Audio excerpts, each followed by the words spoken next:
G'day and welcome back to the channel. So in today's video, I want to take you through two really effective exercises for posterior ankle impingement. It can often be mistaken or misdiagnosed as Achilles tendonitis. So what we want to do in this video is we want to go through two hopefully really helpful exercises to not only decrease your posterior ankle impingement symptoms, but to hopefully help you get to the cause of why that's jamming up in the first place. But we also need to make sure that you can differentiate between what is a posterior ankle impingement and what is an Achilles tendonitis or an Achilles tendinopathy. If you're going to enjoy this video, please consider leaving a like rating down below. If you're new to the channel, please consider subscribing. If you do find this stuff genuinely helpful, it's just a great way to help support the channel and allow me to keep making videos like this.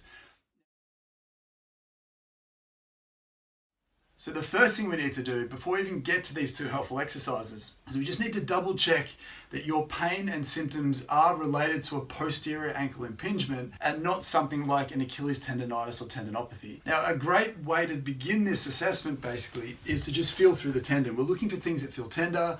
We want to see if we can localize where your pain actually tends to be. So how I'd like you to do this to begin with is we know that the tendon comes from the base of the heel and attaches into your calf muscles. So by starting at the base of that heel, we want to just gently work up either side of that tendon, feeling for any lumps, any tender spots, any sore spots that tell you that you're on the right spot. And then we can come through the back of that tendon as well, doing the same things. It may not necessarily be tender to touch, but in a lot of cases, there is some soreness associated through palpation, whether it is the sheath around the tendon or whether it's the tendon itself. We can feel a lump or a bump or some pain associated with that just by digging our fingers in. And if we go a little bit deeper past the tendon, there is a small chance that you might be able to feel some tenderness at the back of the joint that may also reproduce your symptoms and give you some confidence that you can decipher between a posterior ankle impingement or an Achilles issue going forward. Now, another way to do this is we want to try and take the tendon out of the equation and just get a sense of how the joint feels. And sometimes with a joint that impinges at the back, if you just bend your ankle as far as you feel comfortable and point your toes essentially without trying to activate those muscles, if you do feel like it pinches and it catches a little bit and it does reproduce your symptoms, that may indicate that the posterior aspect of that joint is jamming up and is the source of your pain. If you don't get anything from this, but when you stand up and you start doing some basic movements like a calf raise or some hopping and some jumping in a very comfortable range, if that does then start to generate some of your pain and symptoms, that may lead us to think that the more active motions are reproducing some of your tendonitis or tendinopathy issues, whereas the passive movements like closing down that joint without using your muscles, that may lead you to think it's more of a posterior ankle impingement. The first exercise that I want to go through is an ankle joint mobility exercise, a capsular exercise. Now this will be a little bit different to most ankle mobility exercises that you'll probably see, but in terms of ankle joint impingement and particularly posterior ankle joint impingement, we need to have a really strong conversation or a really good look at the actual capsular restriction of that ankle, which can often be one of the main reasons why that joint is jamming up, why it's catching, why it's impinging, and all the superficial muscular stretches may be for nothing if we aren't getting to the deeper root restriction that might be causing that ankle to jam up in the first place. So the way that I really like to do this is by using a band of some sort. So this is a power band or a jump stretch band, depending on what you like to call them. I've fixated this to something that's not going to move. Now we're going to do a banded ankle stretch. Now the traditional ankle stretch that we do is one where we have the band either below or above the ankle, depending on where you feel comfortable. We have the band behind us, we stretch it out, and then we bend that back ankle as far as we feel comfortable. And what this does, this tends to stretch the posterior capsule of the ankle, and it's often fantastic for anterior ankle joint impingement. So ultimately what we want to do here is we want to turn this around a little bit and try and figure out a way to open up the capsule at the front of the ankle, which might be causing the back of your ankle to jam up. Now I'll switch feet just so that you can see this a bit easier. But one way that I really like to do this is I like to put you into plantar flexion, so have as much tension on the band as you feel comfortable. Now, there's two ways that you can do this in particular. You can have your toes on the ground and then just gently let your ankles straighten as far as you feel comfortable. You can maneuver your leg around just so that the band is pulling in a direction that you feel is really tight or really restricted. And you'll hopefully feel some tightness at the front of the ankle here. And you can play around with the direction that you feel you need this in based on where you feel the restriction may be. But to really ramp it up a little bit further, if you curl your toes and allow your ankle to bend even further, we can use some of the leverage that we can create by having our feet and our ankle on the ground to really force ourselves respectfully into more plantar flexion and open up the front of that ankle joint more. Now obviously be very gentle because we are closing down the back of the ankle here. So if you do have some pretty sinister posterior ankle impingement symptoms, it might be better for you to start in a more gentle, respectful way, make some subtle progress at the front, then as that has a chain reaction of positivity through your ankle, as things start to normalize mechanically, you might find you can push it a little bit further based on how you feel. So don't go too hard too early, just in case closing down the back of the ankle impinges your ankle further and makes it feel uncomfortable. But by doing this, I'm getting a really, really nice stretch through the front of that ankle joint. And then when releasing that, it all of a sudden feels like my ankle is now more mobile, because what I've done is I've biased the ankle joint capsule at the front of the ankle, opened up the front of the ankle to allow more space and more mechanical normality through the back of the ankle. Now, with any ankle impingement, whether it's anterior or posterior ankle joint impingement, most people's joint capsules can generally be stiff. So you might need to do both versions of that stretch in terms of hitting the back of the ankle joint and the front of the ankle joint, and then reassess your symptoms to see which one has the biggest impact.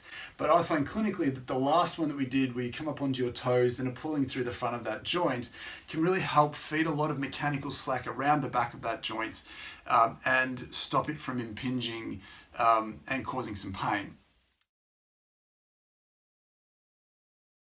So the second exercise that I want to touch on is another unique take on some structures that might be changing the way that you're loading your ankle and feeding into that posterior ankle impingement type mechanism. Now, what we tend to know is if the tissue at the front is restricted, we saw that with the ankle mobility, where if the tissue at the front is restricted, it doesn't give as much room for the tissue at the back to move, and you're more likely to jam that tissue up as opposed to express that more normally because the front is giving. So what we can also find here is not only does the capsule at the front tend to be stiff, but a lot of the soft tissue over the top can also be restricted. So whether that is that tibialis anterior or some of the tissue more laterally, where some of the perineal tissue, we want to see if we can find any tissue that feels restricted, try and feed some slack back into the ankle from the front. Now, a great way to do that is with a roller or a ball of some sort. Now, I would recommend using a tennis ball to begin with because it can be quite tender to do this. You can use a peanut if you've got 2 tennis balls or 2 lacrosse balls. You can tape those together to create a little bit of a cradle for your shin to sit on while you're trying to sort of figure out where that restriction is through the front there. But this is often missed because it's the front of the shin, front of the foot and ankle. We tend to focus so much more on the back of the ankle through the calf. There's a lot more musculature through there.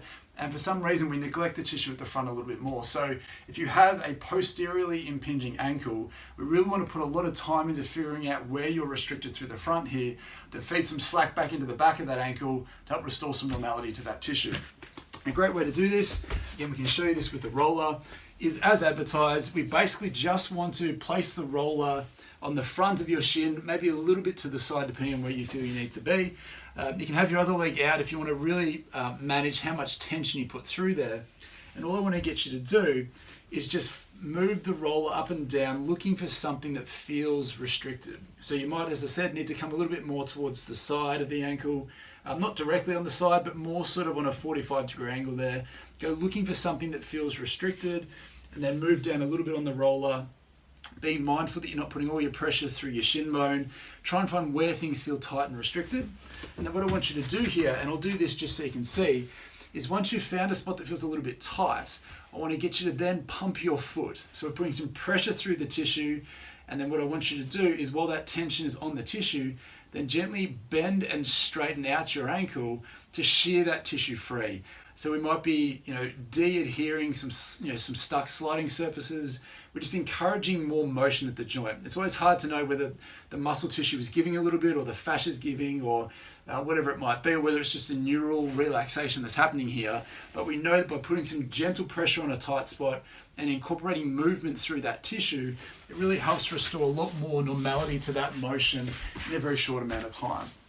Now, the other way that we can do this, which again might be a little bit better for you depending on how uncomfortable that was to do, is we can use a tennis ball or a lacrosse ball or your fingers to go looking through those same spots. So again, a great way to do that is just to have the ball into your shin, and we want to come up as high as possible because remember, particularly that tib-ant muscle, it sits at the front of your shin here, goes all the way down and crosses the front of that ankle. So anything through the front there can get restricted, fascia or soft tissue. So you just want to dig in, go looking for what you find. Again, we don't want you to roll around too much. You can dig in and then move your foot around. So start with your foot. So starting with your foot bent back, find a spot that feels a little bit tight. So I found one here, put some pressure through there and then straighten that foot out and you'll feel like you're really shearing some of that tissue free. And then what will happen is after a very short amount of time, it'll stop feeling as restricted, it'll stop feeling as tender, and it'll move a little bit better. And then again, if you have those symptoms or those activities that you know irritate your ankle, whether it's jumping or hopping or doing something like that, then recheck those movements just to see the impact that you're having on the back of that ankle. So again, I think ultimately what gets missed a lot with posterior ankle impingement is that the structures at the front of the ankle can often become stiff, tight, and restricted, and mechanically that has a strong effect on how the back of that ankle is functioning and can cause it to jam up if you're not being careful. So I hope that was really, really helpful. They're a little bit left of center, those two ideas, but I find them really helpful to feed some slack back into that ankle in ways that potentially other people haven't been looking at. So it's obviously important to note that there are a bunch of other things that are important to do. We do want to make sure your calves are functioning normally. We want to make sure that you're nice and strong everywhere else.